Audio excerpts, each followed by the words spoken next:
Welcome to Mutual Exchange Radio. Today, your host is Alex McHugh, and what follows is my interview with anarchist speaker, author, and musician Scott Crow.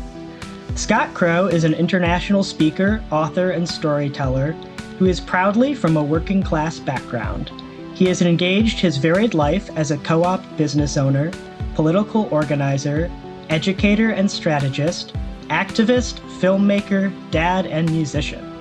For over 2 decades, he has focused on diverse socio-political issues and the explorations of creating and exercising counterpower to capitalism, power, and unsustainable civilization. Today, we're going to start by talking about the more artistic side of Scott's endeavors, specifically the launch of the Emergency Hearts Project. But before we jump into it, is there anything you'd like to tell the listeners about yourself, Scott? Just glad to be here, Alex. Thanks for having me on. That's all. Well, we appreciate you being here. I can just go into the first question then. And that's about this Emergency Hearts Project. So I wanted to ask, what's the impetus to launching the Art and Music Project? I know you mentioned you're part of several darkwave industrial outfits in the 90s, and I guess I'm just wondering what motivated you to revive the music and start this Emergency Hearts Project. So I was a musician from the age of about 11 until about 1992, and I was in from about 1986 until 1992. I was in quite a few bands that did a few things: industrial bands, dark wave, goth bands. One was a political hip hop outfit that we called Audio Assault. And it was one of the very first bands to mash industrial and hip hop with a political consciousness. And my main project was Lesson 7, which was this industrial dark wave band that I had for a long time with various people in it. And I had a noise project called Corporate Uncle that I had started in 1985 also. But I left all of it in 1992 after touring with, Nine Inch Nails and Skinny Puppy and playing with so many industrial bands and having so many near misses on record deals. I got tired of coming back poor from touring and stuff, and it was just getting too hard. And so I left the music industry, closed the door, lost all my demo tapes, everything, and just kind of said goodbye to it. Went on to different eras of my life, And so, in one of the eras of my life, I'd written some books in the 21st century. My first book came out in 2011 called Black Flags and Windmills. And I started touring for the book. And when I was touring on that book, it was mostly in colleges and community centers around the world. I started to run into people who had read the book, and I'd talk about my industrial days and stuff. And there was a little bit of music on some of the platforms, on some of the online platforms and stuff. And so I just realized that there was a new interest in it. And, I hadn't really thought about it that much, and I didn't even own that many songs. And so I started thinking that there was some value in it. And so, because people would ask me at these, in the Q&As and stuff, like, tell me about your old industrial stuff and tell me about this. And culture is something that I've always valued, which I feel like is often lacking in political subcultures and anarchist subcultures. Not that we don't have our own arts and our own beauty, but it's this very certain styles of things that are ways of engaging that can only be done in this way, just like religious organizations have and stuff. It's like religious organizations have this certain kind of art that they do, and that's really what they do. I'm not saying it's only one kind, but anyway, I have always valued and think that in politics, we always undervalued the importance of cultural influence. And so just doing along, I work with this guy, Tim Holland, who is a rapper, who goes by Soul. And he asked me to guest on a record in 2016 with him and DJ Pain One and Chris Hanna from Propagandhi. And so I did a little spoken word thing, and it was really fun. And so it was like, and between him and Chris Steele, who goes by Time, who's another rapper, and these guys are both like conscious rappers. They were very encouraging for me to do this stuff. And I started going, well, maybe I should re-release this stuff. And so I just started doing it. And then I was like, wait, there's so much other Texas electronic and experimental and noise stuff that came out from 1975 to about 2000. There's just never been reassessed. And I'm a writer, and I think about things, and I was like, well, maybe I'll do an article about reassessing it. And so anyway, these kind of confluences just kind of started to pile up into this thing, and I just relaunched the label in 2019, and then here it is, 2023. Now we're almost 400 releases later, we got pretty serious about it. And it wasn't just about my music projects, but it was also about all these other music projects that I valued. And in my own personal journey, luckily, because of corporate social media, I was able to reach out across all these platforms to ask people around the world, like, does anybody have any of my old music? Do you have any old videos? Do you have anything? And people started to send me stuff from all over the world. So I went from having 4 songs in 2017 from Lesson 7 and to having like 40 or 50 or 60 songs, demos and songs I'd forgotten about, soundtracks I'd written and forgotten about and stuff. And it was really beautiful to get that. It was a really wonderful undertaking that people had kept all this stuff that had never made it into the digital world, not just for myself, but then all these other artists around Texas and actually around the world. But I had focused on Texas at first. And so I was like, well, I value culture, and I was leaving activist subcultures at about 2018, 2019. I was really growing weary of being in political subcultures after 30 something years. And I was getting more inside of myself, and I was like, but I still wanted to do something that I felt was important. And so having cultural relevance was something, and then recontextualizing my own music and other people's music. And, because we're multidimensional people, like some people only know me as an anarchist, or some people only know me as a writer or this thing, but actually we're multidimensional people. And I'm not the only one, but many of our artists are like that. So I just started working with a lot of old contacts and new people, and just started putting out stuff in the electronically based. It didn't have to be industrial or dark wave or goth or any of those, but if it was, or techno or any outsider music. And so now I'm working with a lot of people who have been doing outsider music for 40 and 50 years, people who have storied careers. And so Emergency Hearts as a media hub kind of grew out of that. And we release vintage art films and new art films. And we have touring acts, and we're releasing books this year. And we did our first art book. And, again, this is not like a promo about it, but it's just because I think that there's it's relevant to our worlds, because culture is a big mover. And I think having we need it to prop up politics, because politics just bangs people on the head in one way. It's one form of communication. And I learned a lot through culture myself. I mean, as we all did, like, so many songs reached me. So why not reach out with songs as much as anything else? So that's kind of how that kind of came to be, and how we got here today. Awesome. Yeah, I mean, it's great to hear about that sort of reemergence of the genre sort of from the other side, because I was born, in 1991, and lived in Dallas area for 8th and ninth grade, and like saw a little bit of the Denton like DIY scene. Yes. But also saw it falling apart, right? Right. In my early life there was, it felt like a real drop in the cultural output of these sort of subgenres. And yeah, so it's really cool to see this all come back. I wonder, so you're doing mostly synth and vocals, is that right? Myself, yeah, and some noise soundscape stuff that I do. I work with a lot of producers. I don't have a lot of time, just like free time laying around. But and not that other people do, but I'm just saying, like, so I pair myself a lot with people who are doing things. I'll bring in like a little sketch of an idea, and then we'll flesh it out, or I'll hear a really good rhythm or something. I'm like, oh my gosh, we can make this into something. We just kind of collab together to make that stuff. And I was working with an old friend of mine, David May. We'd reconnected in 2017, and he was also in the Dallas area, and he had run an electronic label all through the 80s and 90s, even after I hadn't seen him for a long time. And he was really helping a lot. And then he died in a tragic fire in 2020, in October of 2020. And so I almost dropped the label at the time.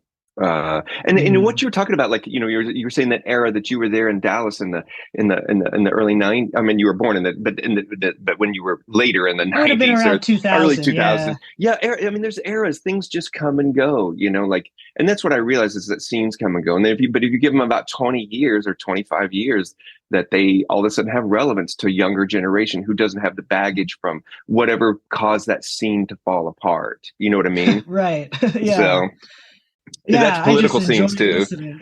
Yeah. Yeah. But yeah, I mean, it's great to hear about, the power of these cultural projects to bring together all sorts of different people.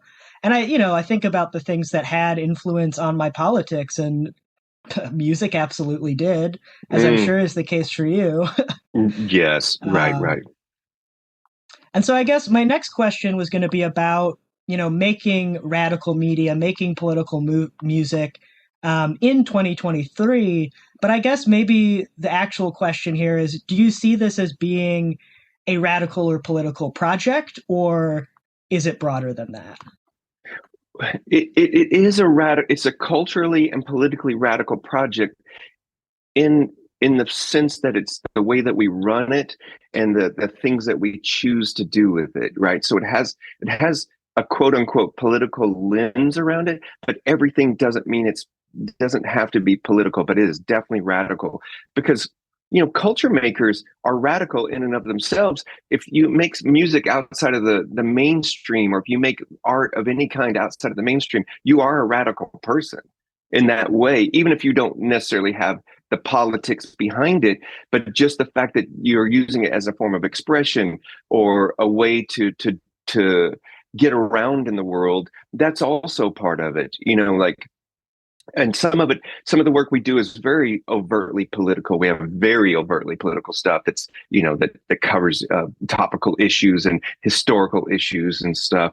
But we have other stuff that people create because it has just as much validity because it's the way that they're trying to get around the world, and it's not necessarily accessible to everybody because everybody's not going to like it. And that's one thing I understand about what I'm doing that I didn't understand before, because it seemed like it had to be political in this box that we kind of throw it in, like it's got to be overt and do all these things. But really, opaqueness can be just as transformative as anything if it's against the mainstream, or whatever we think the mainstream is. And so I work with a lot of people who are just outsiders as artists. Again, they're never going to be on the mainstream radio. They're never going to be on mainstream TV. They never were, like they never made it to that. Even if they're famous in their own worlds, they're still subcultural 40 and 50 years later. Like Mark Stewart is an artist I work with a lot. Uh, and he's a major influence on tons of people. And he's revered. He's a musician's musician about doing stuff and about outsider, super political. But again, it's like every song doesn't mean it's super political, but it's just a way that he gets around in the world. So I still see value in it, and so we operate it that way. And then internally, the way we operate is a collective model. There's a hierarchy in it, even though we're anarchists. You don't have to be an anarchist to work for us. I have 6 employees, and but I treat everybody well. Everybody works in their own collaborative way about stuff, but the buck stops with me on some things because I fund the majority of it. And it's my vision for it, and I recognize that, but I'm open to everybody's vision in it. And so we were, like for me, I started with all the dark wave and all that stuff because that's where I came out of, not because I necessarily still love all of that stuff, but that's just a good starting point. But like we've been building up all our conscious hip hop because Chris Steele and Chavo, who goes by Awareness, they we're working on a lot of political conscious hip hop, because they're helping to build those genres across that. So that's the kind of the way we're working on things. And so anyway, it's just, and is it an ethical minefield? Of course it is, because it's capitalism. Any kind of economic system is definitely is always trying to navigate it. And like even though we're small, I mean we're a tiny thing.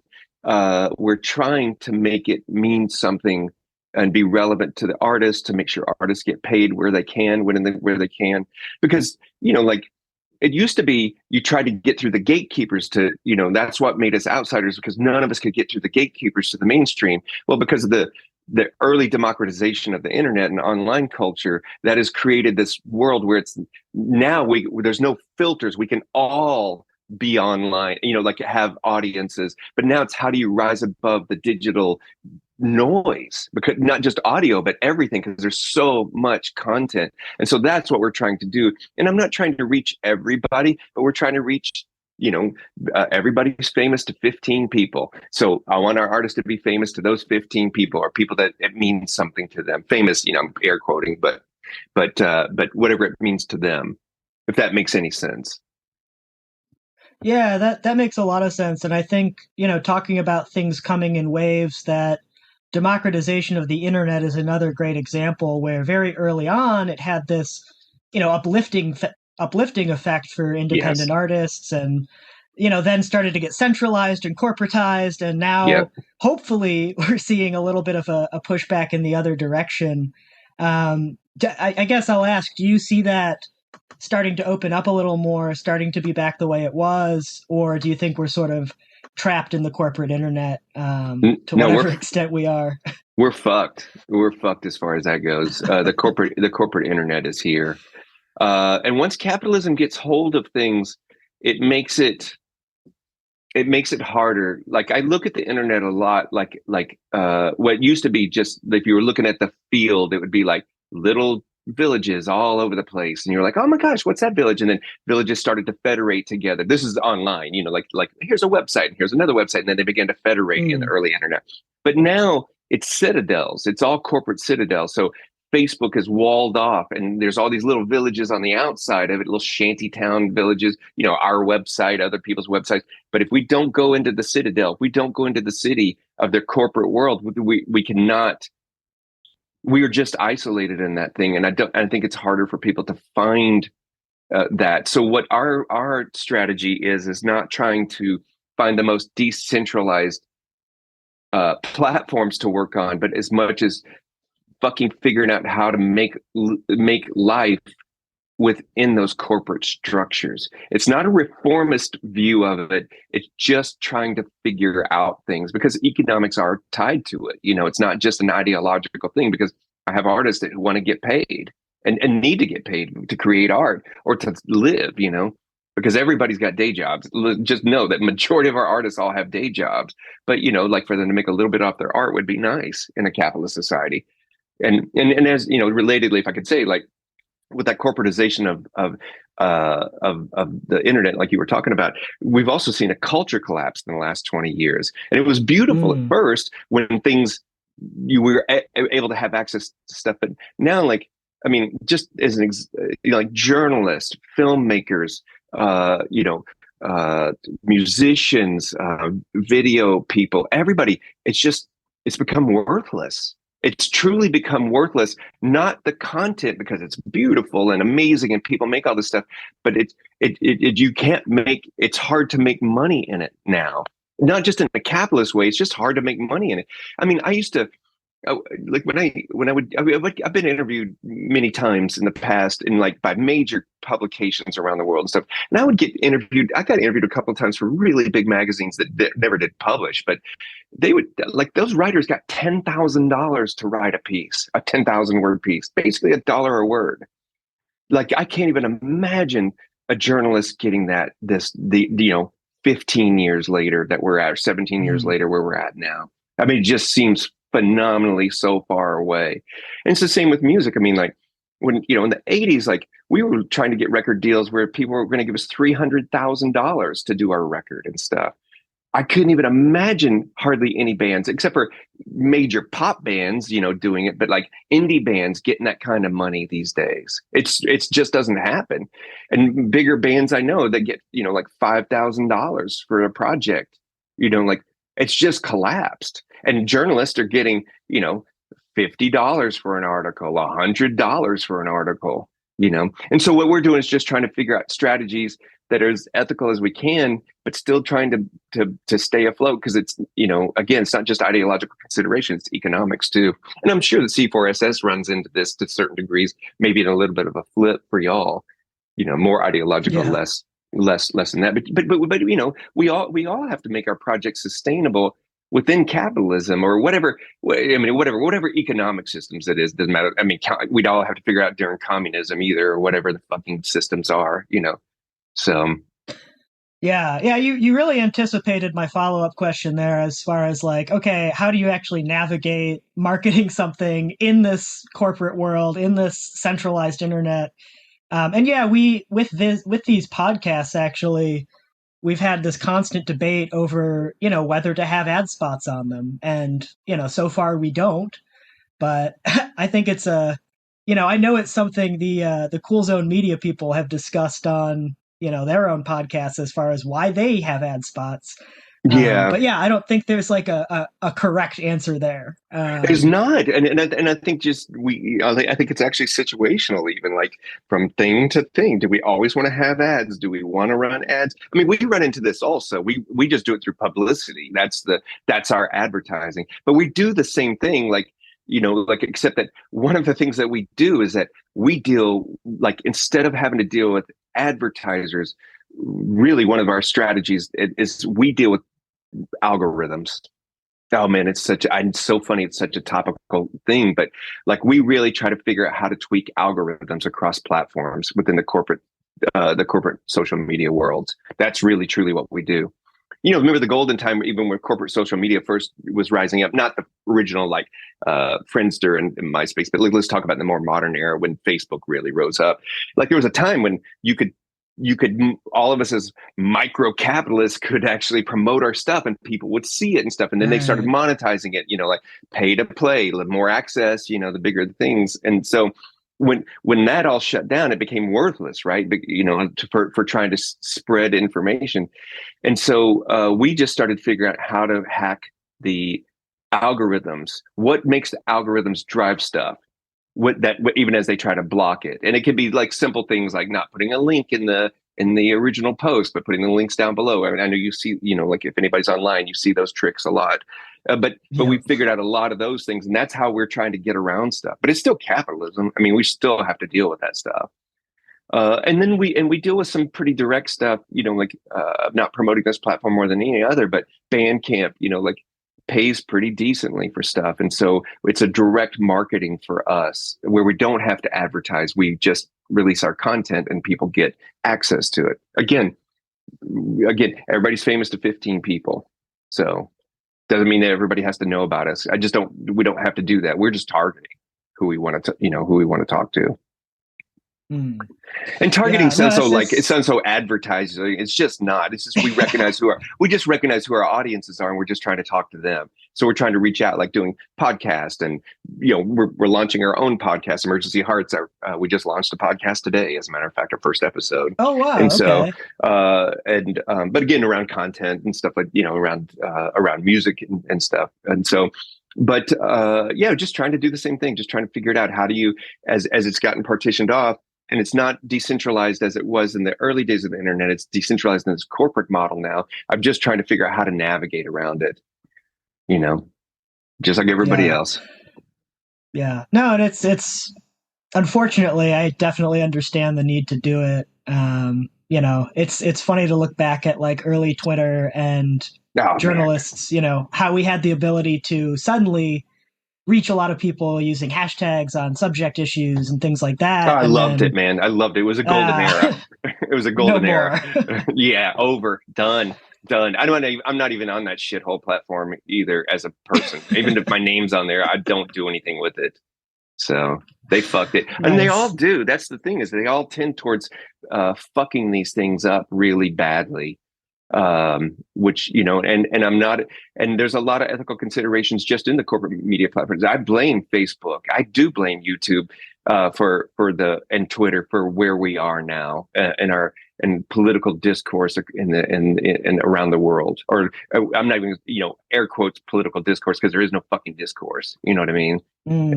Right. So, and that democratization got weaponized by minor groups in very negative ways, right-wing, fascistic groups who began to have outsized influence, that they should not have had.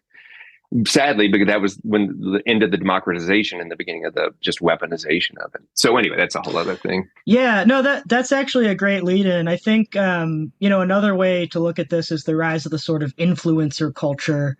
And I think we all have to. It's so bullshit. It is such bullshit. Yeah, it's another thing to navigate. And I guess this is one critique that I've heard from folks of various aspects of your work.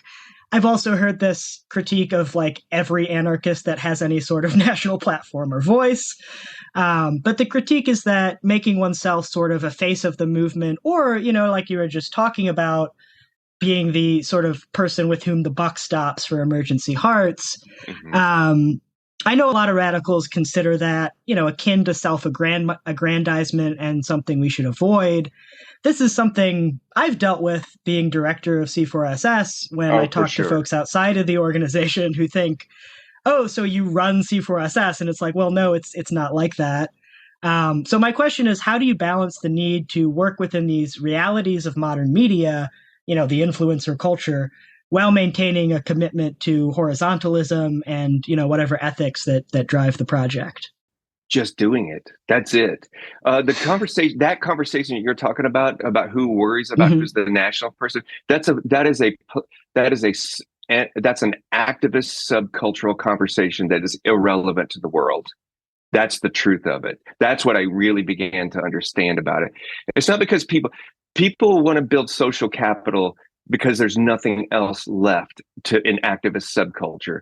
You can give all the money to all the projects, you can give all your life towards it, and if if you rise above a little bit, then you're going to get knocked down like whack-a-mole. And I think that that's a sad state of affairs, and it comes out of anti-authoritarian organizing, which was to really break down people who were being true assholes about using their power and self-aggrandizement and stuff. Like the people that became sheroes and heroes to us, dude. Not all of them were awesome people that lived as hermits. They all fucking self-aggrandized and did the work and got the press for it. You know what I mean? There's whole machines behind them and stuff. And I think that there's a difference. I think there's when you see people who are on a larger platform or a larger stage, it's not always about them. It's because it's sometimes it's about what they have done or what they are doing or the way that they're expressing things or what they have written. And I think that it needs to be heard. And I think just knocking them down for the sheer will of it, because that's what we're supposed to do, is a very backwards way for us to do it. It begins to get into cancel culture. And I'm not even complaining about cancel culture, but it starts to cross over in that in my head. Because if somebody's doing something, if they've made it, as long as they're not abusing, again, this is not as long as people are not abusing power or abusing these things. And like, even in my own personal thing, the the the reason that people know me in anarchist circles is not because I fucking tooted my own horn, because I was doing it for 35 years and I fucking almost got murdered for it personally. And I did a bunch of shit. I started things. I didn't just write a book about it. I fucking did these things. And when that was one of the things in subcultural stuff that I started to hate. Again, I'm not trying to make it into cancel culture, because I don't feel like I got canceled in any fucking way, in any fucking form. But I'm just saying, like, I started to see it with other people, and I was like, why do you want to kick that person? Or, like, why would you want to do that? Like, if these people did something that you did not do and you could never do, and you might not ever do it, well, why fucking bury their story because they don't fit into because they told some other story that was also relevant to your life that helped you also? Why does that become irrelevant? I don't see it as such. But at the same time, I think we also prop up people culturally often because because we value certain things more than others, especially in political subculture. Before, it used to be writers. Writers were held to a certain degree, and philosophers, to certain degrees within. And so, I don't know if every philosopher, just because they had a good idea, or every writer that said they had a good idea, fucking deserves the press that they get forever and ever. I might agree with that. Yeah. Well, it's like I was saying, definitely not writers anymore, unfortunately. But Yeah, it's over. but yeah, I've definitely seen this happen, on a smaller scale with people in local communities who are always showing up to do the work, and so people start to Yes. turn to you as a leader because you're showing up to do the work, and then all of a Yep. sudden, Yep. oh, why are you in charge of us? And Well, and truthfully, yeah, can I back up for just one second? This is a yeah, truly absolutely. this is a political subcultural problem. Just know that it's not there are other subcultures that have issues with people who definitely take power that aren't supposed to. But I'm not even going to address that. But then anarchist and it's activism. It's really activism, and activist subculture is the problem. And if I could back up for 1 second, I've got this whole theory of stuff. It's based on development. So political movements are really 3 steps of development, and we go through this individually, and then I've just layered it into political movements in general. Political movements being activist subcultures that are rising up. Is that so? As an individual, the first thing you do is that you grow up and you begin to reject all the things that you grew up with because it's all the enculturation that you had when you were doing stuff. So you were like, I don't like religion. Well, maybe I don't like power, or I don't like mean men, or maybe I'm gay, or maybe I'm gender nonconforming. I'm not trying to conflate things, but you start to recognize that you want to resist things. I'm not this person that everybody said I was. And then you go to the second phase, which is like, who am I? This is just developmental stuff. We all do it when we go through it over and over in our lives. This is from developmental psychology. And so then you ask the question, well, who am I? And so you try on a lot of different hats. You're like, maybe I'm a communist, maybe I'm an anarchist, or maybe I'm gender queer, or like I'm not conflating political with personal stuff, but I kind of am, because it all kind of like they cross over. So you go through that, and then the third stage is that you've tried on all these hats in your life, and now you're like, this is who I am. You come out of that and you emerge. Well, political activist subculture in the United States and in most places, but definitely in the United States, is stuck in those first 2 developmental areas again and again and again. So most people who come in for the first one because they are rejecting things. I want to stop society from tearing things up. I want to save the natural world. I want to do these things. And then they go to the second phase, which is like, well, who the hell am I? If you stay in for a few minutes, you're like, well, who am I? And so you try it on. Am I environmentalist? Am I an anarchist? Am I communist? And then what happens is, because activist subculture doesn't provide anything beyond that, people leave. By the time you start to figure out who you are, you're like, oh, I'm not going to make any money at this. And people are infighting about power and control of shit that is worthless. Absolutely fucking worthless. People are doing exactly what you're talking about. When somebody's showing up to do something and they're trying to help people, and then people start kicking them for that. Well, why in the fuck would I want to stay in that? And so I leave and I go work with other people who are not doing that. And I can tell you, in the last 10 years, I've formed the most healthiest collectives I've ever worked in. And it's because politics was the second thing, but the cultural part of it was the most important thing. And so people don't wield it against each other, and we share power better than most of the other collectives I've formed. I've formed 20 or 30 collectives in the last 35 years. I've been part of them and formed many. And so it's interesting to see that, because once you get out of that activist subculture, it begins to change the lenses that you can engage this stuff in, and some of those things become more irrelevant.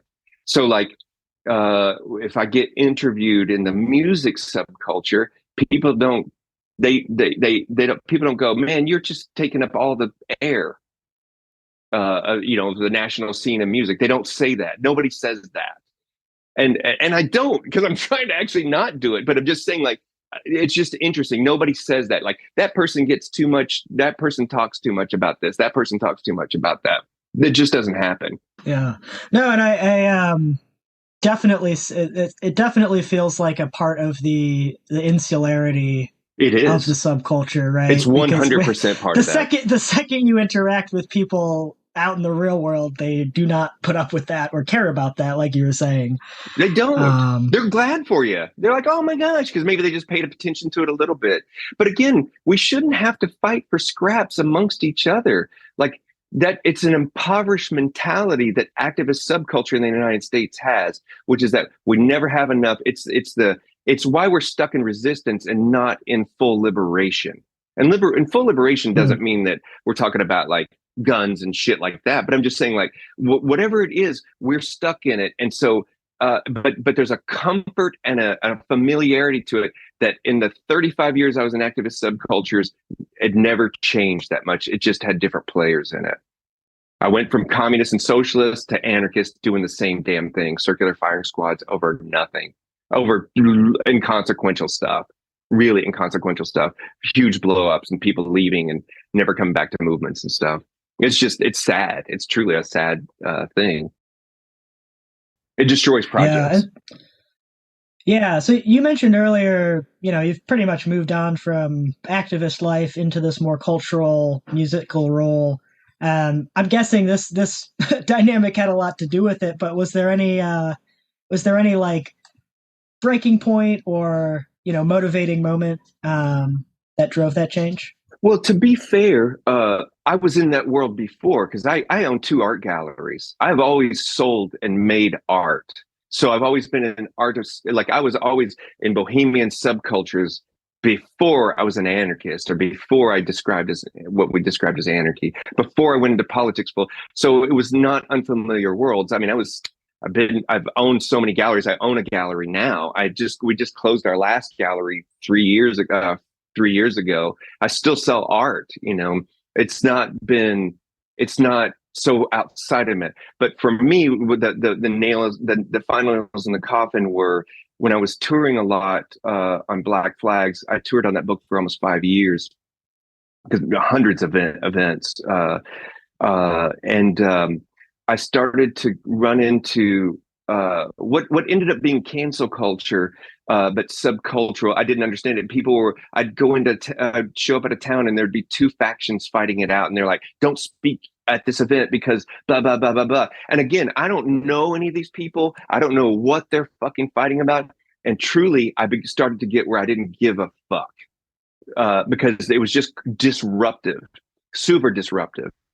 And then I was doing a talk with this woman Jenny, whose partner at the time was a political prisoner, had gotten out, was about to get out, and we were talking about political prisoners and with Christian Williams and myself. We were doing a talk in Portland, and in 2017 or 15, I can't even remember when it was, and somebody wanted to shout us down, not because of the content, but because of something that Christian had written unrelated to the talk we were giving. And he'd written it a year earlier. And it was just a critique of things and maybe some questions about what we want to talk about in cancel culture that's arising amongst internally and the Circular Fire Squad. It was really asking a lot of questions. It's a great essay. And for some reason, people took offense to it. And so here it is a year later, an essay that was, and they were 20 people are shouting us down until we walked off the stage because of that. Nothing against me, nothing against Jenny, and really nothing against Christian that was of substance. It wasn't anything that he had done. It was not so egregious. And it was just like, I was like, and that was kind of one of those things I was like, fuck this. I am tired of dealing with Peter Pans. Everybody who doesn't want to grow up and is not growing up. And I was like, I mean, I was always older in a lot of movements. Like I think even our age is a big difference, and so Yeah. I put up with a lot of things with youth culture that I started to get tired of, like while people were trying to figure out who they were and what they were doing and stuff. And I never thought when that stuff was starting to rise up that it was going to just become so widespread. It just made it not fun anymore, and it just killed the joy in it. And it killed the conversations. And again, it wasn't directed at me, not just that particular thing, but I'd just go town after town. It was like this. I was like, really, is this what we're becoming? And I just didn't want to be a part of it anymore. And I stopped touring and I just started withdrawing from all of that stuff. And it took a long time. And I felt like I left a cult after I left activist subculture, because that was a defining part of my life, for a long time. Right. So Yeah, just as an interpersonal story. No, I think that really illustrates it well, and I will plug an article that's up on C4SS right now by Hakan Geiger, Riot Medicine, and he wrote something for us on what's the word, affinity fraud, related problem in activist subcultures where people use certain affinities, certain demographics, all of that to ruin social situations, ruin other people. Totally. And it's, and I guess the place I want to go from here is, sure. You said this is really destroying the joy of it. Um, and so this is something that me in particular and C4SS in general, we've actually the past 2 years sponsored the Coup de Gras Mardi Gras Festival. So I just got back from that. Um, and it's a weird thing for us to be doing as a more academic outfit, but I find it so incredibly important to go party with each other. And I'm just wondering if you Truth. have It's anything, truth, man. yeah, That's more to say real. about joy Oh my and yeah, gosh. Listen, we're all going to be dead soon. How about we start with that? We're all going to be dead soon. yeah, And you know what? Even if shit is bad, it's always been bad for segments of the population and segments of the planet. Even if we're in the Anthropocene right now, when it's like human intervention, like is as at its epoch, right? And, like in the next, this next decades that are coming up, that's real. But if we only grind against the machine and we do nothing else, then we become soulless, bitter, angry people who take it out on each other because we feel powerless. And what I'm saying, and I think Carla Bergman writes about this and Armed Joy, which is like like joy is a thing of we need joy in our lives. Like our human connection and our interpersonal relationships with each other as social mammals is just as important as any of that stuff. And in the activist subculture, when you take that out, you offer nothing for people. If there's no childcare, there's no health care, there's no jobs, there's nothing in it, and then now you take joy out of it. Well, now you just got a bunch of angry people who are against everything. Well, that's what the US political subculture is. They can tell you what they're against and they can be angry about it, but they can't tell you what they're for or how they're going to get there or how it's going to bring joy to everybody it's in there. And I don't mean joy like ecstatic. I'm talking about just minimum amounts of joy, you know? yeah, satisfaction with life. Yeah, because we have to have it. I mean, you have to have some of these things. It's important. These things are parts of our multidimensional, perspectives of who we are and how we express ourselves. Is part of that, and that camaraderie is the thing that we're fighting for. And we forget that because we're like, well, it's this thing. And I'm like, but is it? And is that thing important? Because I'm going to tell you in 35 or 37 years now, it's almost 37 years of political activist work, most of it was absolutely fucking worthless. Like if I look back at it, if I wouldn't have done it. I was like, I should have done that thing. Shouldn't have. I'm not saying there weren't things that were super important, and so many things in my perspective now have gone backwards. They're worse than they were. But what Mm. if we'd stopped and had that camaraderie and that joy along the way with those people? You know, I've worked with tens of thousands of people through social political movements across the world over the last decades, and really, out of those people, most of them are gone, have no idea where they are, have no idea what happened to them. They just moved on because political subcultures didn't have anything for them. And then there's a handful of people that I love that I still see, people in the anarchist subculture that I love because we did take those times to have that joy to go to New Orleans and do that, not the to like y'all did to go to be a part of something joyful and beautiful because we need it. So Yeah. Yeah, I mean, I didn't realize how much I needed it until Logan Glitterbomb dragged me down there last year. oh sweet, way to go, Logan. Yeah, shout out to Logan there. Right on. So we were just you just mentioned this concept of armed joy. The other thing I wanted to discuss in this interview is your anthology Setting Sights. Would you be cool with switching over to talking about that a little bit? Sure, go ahead. If you give a setup about what it is. Yeah, so Setting Sights is an anthology on guns within activism, when to use, how to think about. A lot of historical case studies, which, I personally always love historical and modern case studies. And this was particularly well received by those of us in the C4SS community, in part because, being influenced by the libertarian side of things, we've always been very pro self defense, if not as interested as we should be in community self defense. And so I guess the first question I wanted to ask is that in Ward Churchill's intro to Setting Sights, he says that much has been forgotten about how to effectively engage in grassroots community organizing over the past 40 years and must be relearned if any sort of libertarian momentum is to be attained. And so the question is, for those of us on the more libertarian side who understand community self-defense in terms of, okay, we know how to put together a community militia, what additional community organizing is required to make this effective?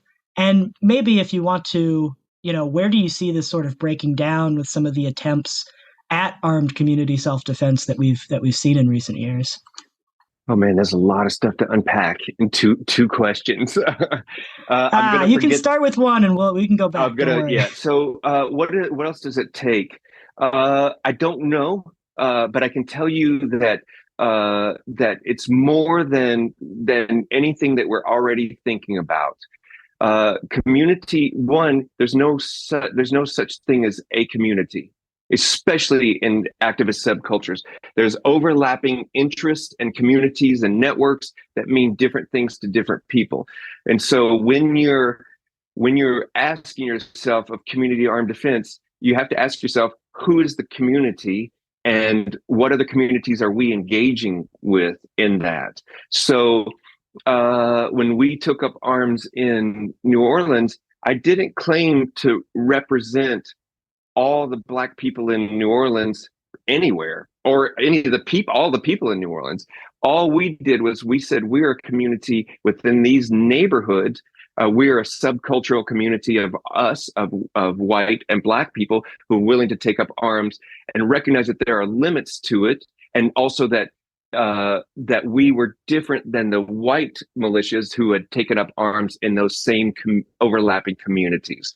And so the difference being that they were exercising power over, and ours we could exercise power over, but we recognized we wanted to exercise power with to as many degrees as we can.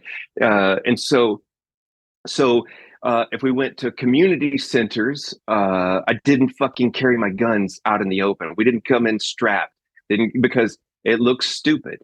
It made us assholes. And so, but we always carried our arms, and we always had them near us when we needed to do that. So I didn't need to walk into a room with a bunch of old folks and say, here we are to protect you. We just started working together. But if people can meet their basic, it comes down to like really what the Panthers had laid out and Huey Newton laid out, was like, with the survival programs, meet people's basic needs, and then they will liberate themselves. And so community armed defense is seen as just a piece of that, as getting food to them, getting shelter to people, getting not just doing for, but with them, trying to build that stuff. Then the defense just becomes part of that. And the idea is that in my head was that always that you use the defense part, that whether it's armed or whatever the different structures, just to stop the flow of attacks coming in. But it's just temporary, and it gives way to these larger things that you can look at the Zapatistas and what they did. They rose up in January 1st, 1994, but that's not their defining moment. That was just a thing that defined them to say, stop killing us for this moment and let us build our worlds within the shell of the old, or whatever they're doing. And so I think when you say what it is, I think it's multiple pieces. One, that there's not one community, and the people who are armed, like generally in anarchist subcultures and libertarian subcultures, have a tendency to be white people or white middle class people. I think you have to be careful in thinking of who you represent. We always do in activist subcultures, but especially when you start throwing weapons into it. And then to your second question about some failures of it, when I was first conceptualizing it after Katrina, like the idea of what is community armed self-defense, rooted in all these historic ideas, and how could I make it a libertarian so like a liberatory kind of thinking, because I'm not the smartest person in the room and I don't have all the ideas, but I'm like, I can come up with pieces from just doing stuff. You make enough mistakes, you're like, oh, fuck, and pay attention. You're like, that fucking can work. And so when I was thinking about it, I always thought about it in terms of temporary things and not necessarily in the face of everything of everyone. In anti-racist action, I was part of the network for about 10 years, starting in the 2000. I'd already been doing anti-fascist work before that, but I joined the ARA network. We trained with capacity to do stuff, but we didn't carry our arms in the open, and that was one of the things, because we wanted to have capacity for when we needed it, but we didn't want to show them what capacity we had. We also didn't want to grandstand. So when I wrote the Setting Sights book, I was thinking about it in those terms. I wasn't actually thinking about it showing up at protests so much with guns, even if fascists did, but as much as like, this is the way we used to do it in ARA, was that so the fascists would show up with their weapons wherever it was, whatever protest they're at. They got brass knuckles, knives, bats, guns, a few of them. And so instead of us showing to face off with them to show them how tough we were as anarchists and stuff, we did. I mean, that's true, but that we didn't do it with guns. But we had people who were armed on the outsides and nearby and stuff, so they could have capacity to do the thing that they needed to do. Does that make sense? Is showing you the difference in that? Oh yeah. So I think, and so like after the George Floyd uprisings and stuff, you started seeing people showing up, and this is how people fucking get murdered. I actually was horrified by it. A man here that was armed, fucking carrying an AR-15 that did not need to, was pushing his quadriplegic wife in a wheelchair, and got in some altercation and was gunned down at Black Lives Matter. A white dude, totally, and nothing happened to him. The Kyle Rittenhouse stuff. I mean, there's lots of examples with that, and so I want people to think about, again, I don't know all the ideas that are going to come out of this. I don't know what the histories are. I just have the reflections that I have, and I understand that about stuff, and I have a lot of concerns about just showing up at protests to show how armed you were, or to fetishize that part of it, to go like, well, the Panthers, they showed up armed, but they didn't actually. When they were feeding people, they didn't have armed people standing around. They were just feeding people. When they were running the clinics, until they were under attack, they didn't have armed people standing around. You know what I mean? And so, like, why would we want to build a culture around that? And so the failures to me are to try to show and prove. And again, if you're insecure and you're just new to movements, that's what you want to do. You're fighting against, and you want to show that because that's all we've got is social capital. And so I think it can lead to forms of extremism that are just as detrimental as anything. But I'm just like, if you really want to build stuff, just do it, and don't fucking try to show everybody and brag about it. That's what I would say. The Zapatistas, you don't fucking see them with guns, but they have a lot of them. Sure, there's lots of photos of them but not in 20 years, because that's not how they're trying to present themselves. So why would we want to do something different? And I got nothing to prove to some fucking redneck that's standing there that's trying to tell me how tough he is because he's got a fucking sidearm. I got nothing to prove to that person. If they try to harm me, then we can talk about escalating tactics. You know what I mean? But I don't have to have my fucking gun standing there because I'm emasculated or somebody's emasculated. You know, there's the threat assessments are I think we need better skills at that. And the other thing I think in the failure that is to make guns the front and center, you know, at protests, I think is on the left is a terrible idea. Just terrible. Yeah. So. No, it's the guy in Texas was actually connected to some C4SS folks and on the libertarian side. That story. I've met his wife later, and it just fucking hurt so much. It started, I think, a lot of very good, deep conversations and reflection, right, among our circles about, okay, is this really the way to do it? And I know I've personally talked to a lot of people who are interested in, learning how to use a firearm and carrying a firearm. And a couple of them, one of the first things I said is like, do you have pepper spray? Yeah, exactly. What else could you do Um, before that? Leave? Run away? I mean, there's a mountain of things you yeah. can do, Yeah. Have you learned how to use pepper spray? Because that's Yeah, step one. exactly, exactly. So, um, but I think that these conversations need to happen, and I'll tell you the truth is that I am not part of them. They may be happening already, but I'm not mm, part of them, and because just in my own personal journey, like I didn't write that book because I wanted to be social capital of a badass person. I wrote that book because I was compelled to, because I saw what was happening, uh, and I felt it was an important piece in U.S. anarchist development to bring it to a new, to a different, to think about it differently. Again, coming and out I of think experience, that's not as a writer who sits in my room, as somebody who fucking did all this shit for 20 years and tried to fucking figure it out, like faced a lot of terrible things. My mom was almost murdered in 2012 talking at the state capitol of Texas. I was just talking, but all it was when you first could carry open carry in Texas, these fucking armed guys were mad because I was saying the Constitution. We'd fight for liberation. We don't need the Constitution. We can burn it. We'd fight for liberation anyway. And these fucking guys all ran up with AR-15s, and I thought they were going to shoot me. And I had nobody to protect me. The cops weren't going to do shit. Literally, I thought I was going to get shot. And Alex Jones's fucking parrot heads were coming at me. I didn't feel that good about that. It was the most scary time.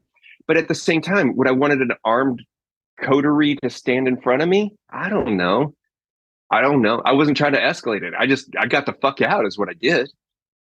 mm, yeah. I mean, I think it's particularly difficult in the U.S. because we have this culture of guns where we know everyone on the right has them, and so it does become kind of a different calculus than I think is the case in other countries. But For sure. And I have guns. I didn't get rid of my guns. I'm not getting rid of my right, guns. Not like I'm standing on this. I'm like, but I'm not getting rid of my guns. Like, there's no reason to, but I also don't fucking pull them out every 5 minutes. And I'm not going to shoot somebody for walking in the goddamn door unless they're trying to hurt me. They're just trying to steal shit. I don't care.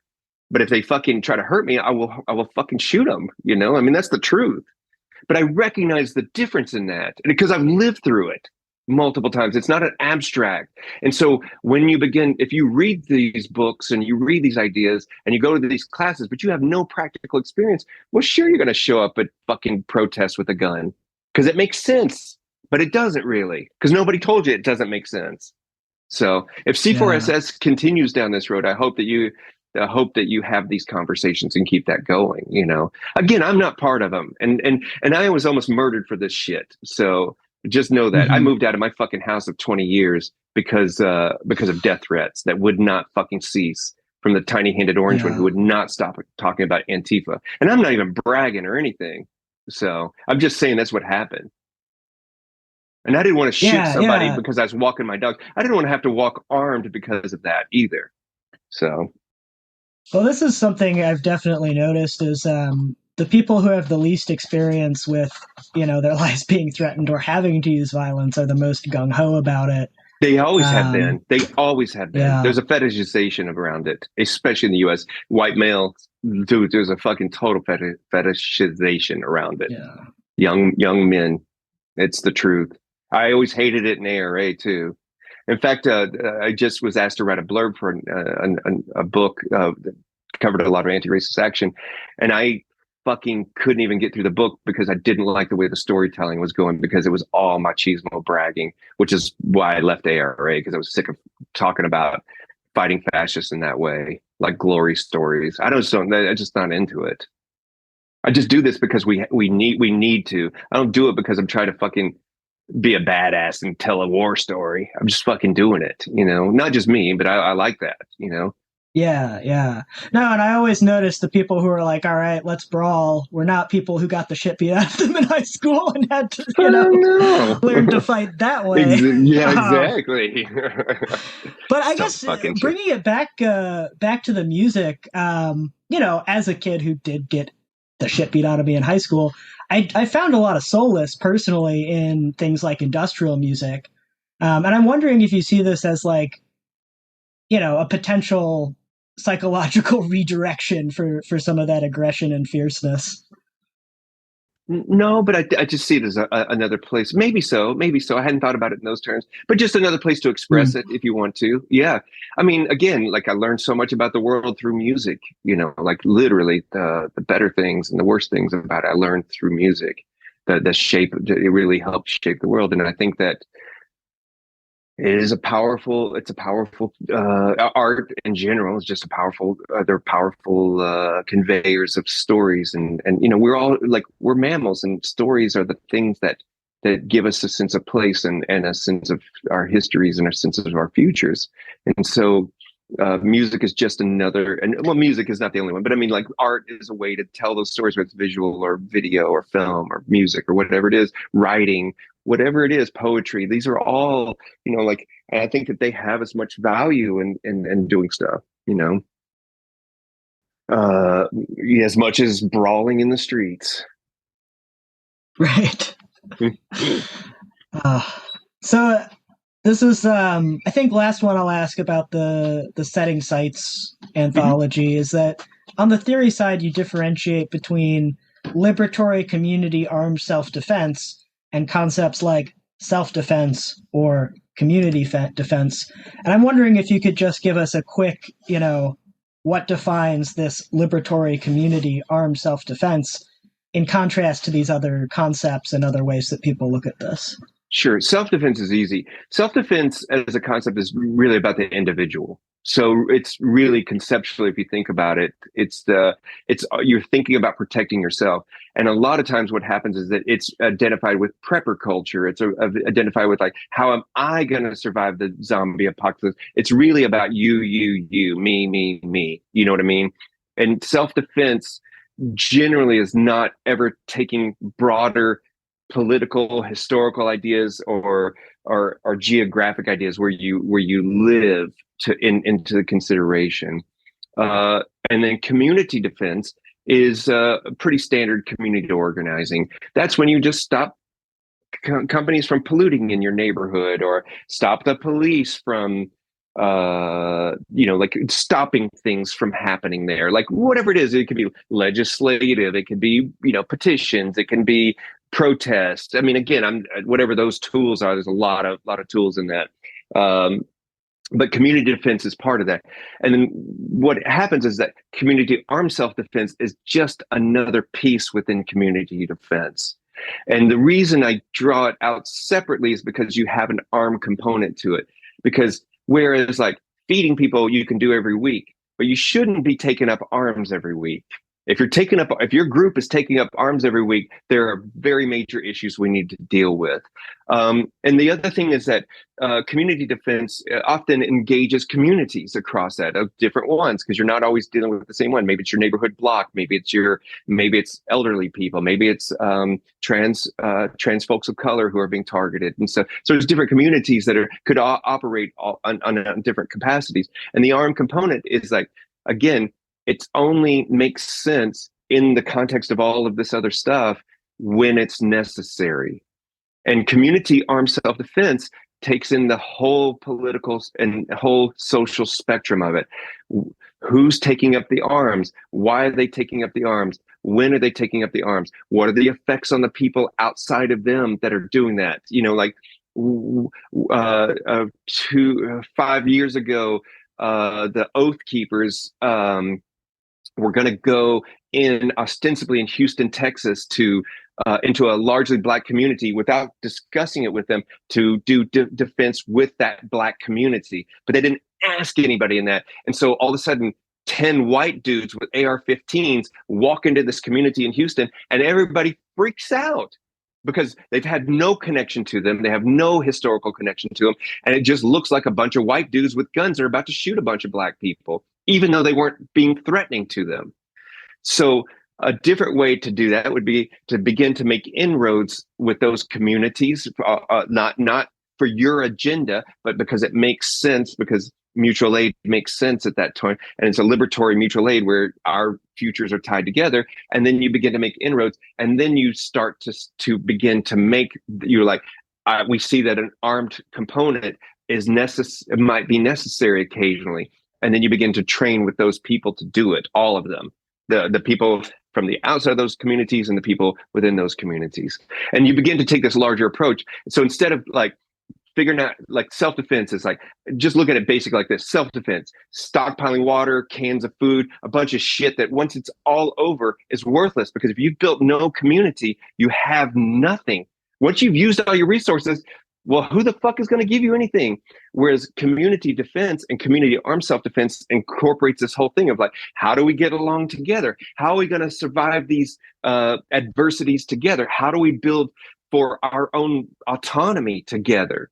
And so it begins to ask different sets of questions and challenges things like patriarchy and misogyny and heterosexuality and all these things within it, without having to be call out culture.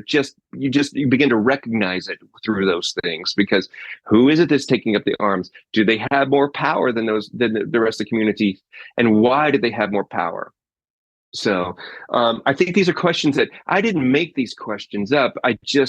It's just things I've always asked myself since I ever first saw the Zapatistas rise up, And it was just, I was like, what did they do? And like, I just took them, and it just made them for a U.S. audience, really, is what it was. And knowing that we have this gun culture. And so that, I mean, and again, I don't have the answers to any of these things. These are just the explorations I have.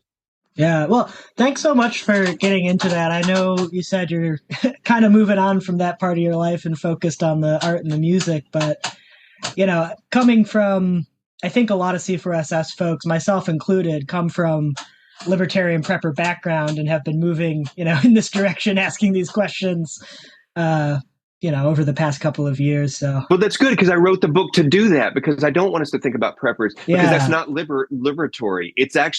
It's reductive to all of us. So how do we move from prepper to just rebuilding societies, like that have these elements in it? And that's just part of it. So I'm glad to hear that, because that means it resonates. And I appreciate that. I get emails occasionally, and, I can see that it resonates, and the book is sold well. It's done fine.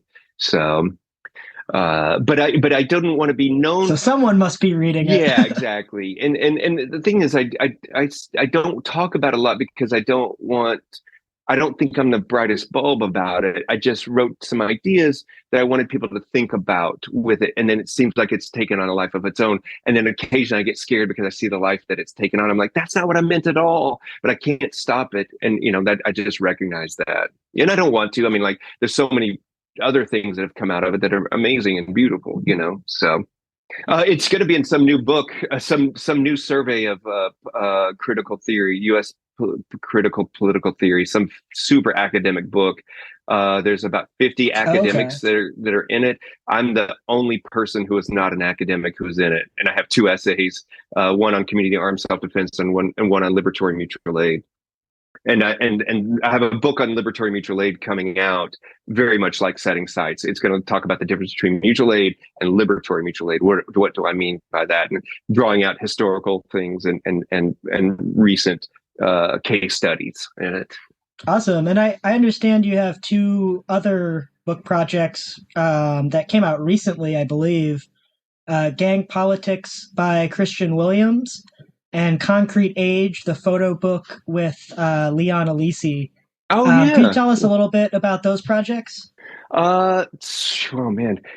So Gang Politics. Last year, it's been really interesting just being on the planet long enough to watch people write about your stuff.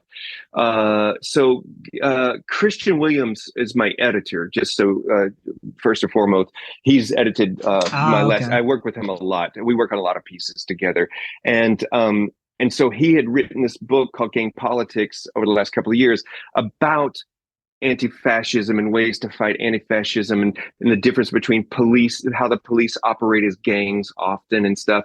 And then the last chapter of that book is an interview that he did with me talking about alternatives to policing? What does that look like as far as not like the like every single thing, but around the armed component of it? What can that look like? Kind of talking about some of the similar themes that we're talking about here. And so that book came out last year. And again, I'm just in the last chapter. I'm the last chapter. And then I another book came out last year from Mutual Aid Disaster Relief, based on my work of liberatory mutual aid. It's called Building Liberation While the Power is Out, or something like that. It's got essays from like 10 or 15 people in it, and I've got an essay in it, and it's about mutual aid, like trying to build stuff.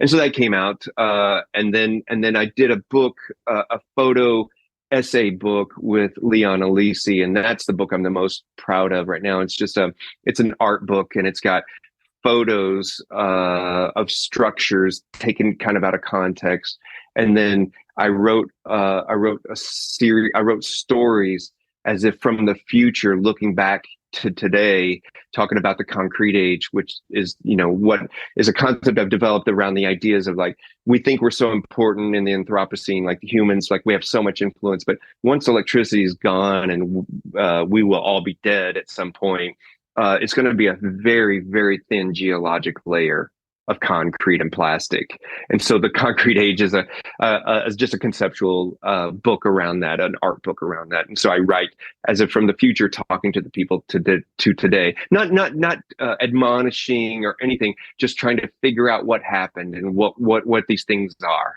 It's just an exercise in writing and beauty. Nice, kind of an alien anthropologist approach. Absolutely, but like very arty. So Awesome. it's got, the photos are wonderful. They're wonderful. And then there's a companion audio piece with it. We did a 7-inch picture disc with it on a song called Concrete Age with me and this artist named Birth Center, and it was remixed by Meet Me Manifesto. And so that's also included in the book. Again, this is not a pitch. This is just how we're putting stuff together, how music relates to stuff. I'm a record company that doesn't want to do records. I want to do other items that are bespoke items that mean something to people, not just produce CDs and vinyl because that's what record companies do. I'm like, well, maybe this beautiful book is something that that somebody might want. So that's where it comes out of. Very cool. So at the end, I usually ask what folks are reading right now that listeners should check out. But since this is such a music-focused episode, I'll ask the alternative. What music are you listening to that you would want listeners to be aware of? I'm not really consuming that much content as much as I'm creating content so much these days. I have 5 books in the works, and I have 5 albums coming out this year. And so I'm, instead of focusing on trying to consume stuff, I've been in this mode of trying to push stuff out.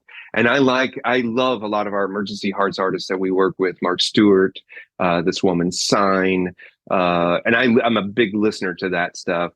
Again, so check out any of those artists. And there's so many. But again, it's mainly like, if you're like, what do you listen to? There's so many good songs. There's so many good books, but it would be terrible for me to say it, but just say that I am trying to push out the content. That's what I'm doing. Awesome. Well, and I guess bonus follow-up here. Any advice for folks who are interested in, making music, making art, getting involved in these sort of cultural endeavors that we've been talking about throughout this interview? Well, this is the beautiful part, again, from the democratization of the internet and technology, right? That allows us to do this to degrees. If you have access to this technology in any form, you can make it, and you should just make it. In fact, one of our artists, Consolidated, their whole thing is just make art. Don't try to worry about getting it all out to people and making people see it. In fact, like they do the side project called Free Music for Free People, or Free Music America, and they just go and play places.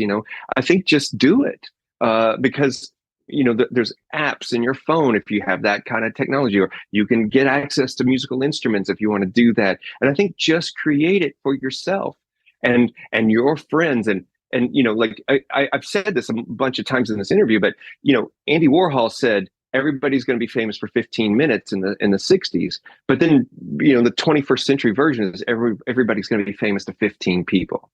And so just be famous to your 15 people, and maybe it's your family, and maybe it's your family and a few friends. It's okay.